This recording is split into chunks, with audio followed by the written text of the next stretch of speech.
বাংলার আধ্যাত্মিক ইতিহাসে এক রহস্যময় নাম হযরত ওয়াজ কর্ণী পাগল। অনেকে তাকে বলতো পাগল, কিন্তু আল্লাহর প্রেমে যারা ডুবে যায় দুনিয়ার চোখে তারা অনেক সময় পাগলই হয়ে ওঠে।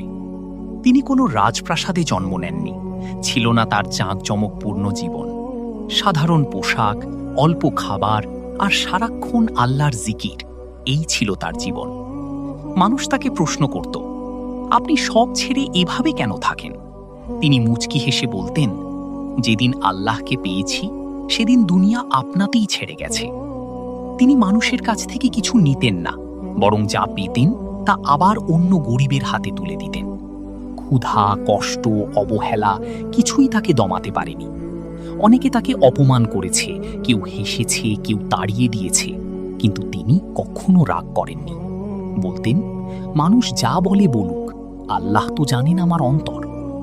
তার জীবনের সবচেয়ে বড় শিক্ষা ছিল নিজেকে ছোট করা আর আল্লাহকে বড় করে ধরা। তিনি দেখিয়ে গেছেন, আল্লাহর নৈকট্য পেতে বড় আলেম বা ধনী হওয়া লাগে না, লাগে শুধু একটি পরিষ্কার হৃদয়।